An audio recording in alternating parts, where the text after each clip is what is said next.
Soyez les bienvenus, peuple de Dieu. Nous sommes dans notre chaîne 5 minutes avec le Seigneur Jésus-Christ.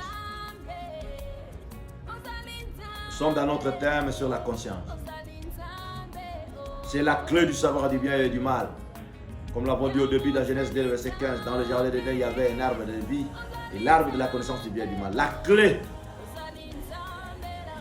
du savoir du bien et du mal, c'est la conscience. Il y a deux grandes personnalités dans ce monde qu'on ne peut pas tromper. La première, c'est Dieu. Et la seconde, c'est ta propre conscience. Nous avons parlé de notre première conscience, conscience pure. Dont la Bible nous dit, ces missions de la foi doivent être conservées dans une conscience pure. Quoi-qu'il en avoir. Deuxième conscience, nous parlons de conscience souillée ou impure. À toi, dans ta conscience, qu'est-ce qui remplit ta conscience? Des choses souillées. Tu as besoin de la délivrance. Troisième conscience, conscience incrédule. Tout ce que ton prêche ou ta scène, tu ne l'as jamais mis en pratique. Même si un mort revenait à la vie, il y a des autres qui ont fait des défilés de toutes parts des églises. Mais il ne se répandent pas parce que d'abord sa conscience, il a une conscience incrédule. Quatrième conscience, nous avons parlé de conscience envoûtée. Combien qui sont envoûtés aujourd'hui? Des hommes et des femmes envoûtés, qui continuent à envoûter les gens par leurs biens, par leurs avoirs, même dans les églises. Une conscience envoûtée. Le Seigneur t'appelle aussi à la délivrance.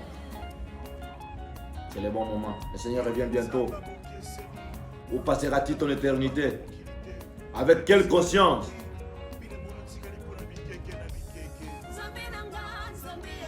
Cinquième, nous parlons de la mauvaise conscience. Beaucoup ont cette mauvaise conscience. Comme la Bible nous dit, dans Genèse 6, le verset 5. Si notre Dieu se parvenait à réduire la durée de vie des êtres humains sur la terre, la Bible dit, Dieu a vu que les hommes, au verset 3 nous dit, notre durée de vie sera de 120 ans. Mais le verset 5 nous dit, quand Dieu a vu que les pensées des hommes allaient uniquement vers le mal, le parent qui pense mal de leurs enfants, les enfants qui pensent mal de leurs parents, un homme qui a toujours de mauvaises pensées sur sa femme, une femme qui a de mauvaises pensées sur son mari, sur son pasteur, sur son mentor, son curé. Toi tu es là tous les jours, tu ne médites ce jour que le mal. La Bible dit, le passer uniquement vers le mal. Ce n'est pas pour un jour, 2 jours, 3 jours, mais chaque jour. Quand Dieu a vu que le passé des hommes se passait uniquement chaque jour vers le mal, toi tu es là seulement en train de penser du mal, mauvaise conscience. La Bible nous dit, dans Matthieu 15, le verset 19, source de cette mauvaise conscience, ça provient du cœur. Et dans Hébreux 10, le verset 22, la Bible nous dit, il y a des mauvaises consciences. Toi, tu n'as pas une mauvaise conscience à toi. Dans Jacques 3, le verset 16, les disputes, les désordres, les querelles, tout ont comme leur source et leur origine cette mauvaise conscience. Nous avons dit, comme nous dit dans Corinthiens 14, que quand je prie en esprit, je prie avec intelligence. Les scientifiques nous disent science sans conscience, c'est la ruine. Et nous qui sommes dans la foi, nous disons la foi sans la bonne conscience, c'est une ruine de l'âme. Toi, tu as quelle conscience?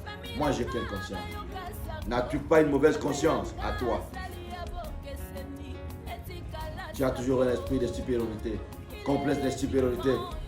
Toi qui te vois le meilleur pasteur du monde, meilleur évangéliste du monde, meilleur prédicateur, les puissants prédicateurs du monde. Tout le reste, non. Tous les avoirs que les peuples de Dieu pourraient en avoir. Si quelqu'un pourrait construire une maison, pour acheter une voiture, pourrait faire quelque chose, c'est des sciences occultes. J'ai vu quelqu'un qui me demandera une fois, elle s'en est passée. Toi, vraiment, l'occultisme que tu as fait un mauvais choix.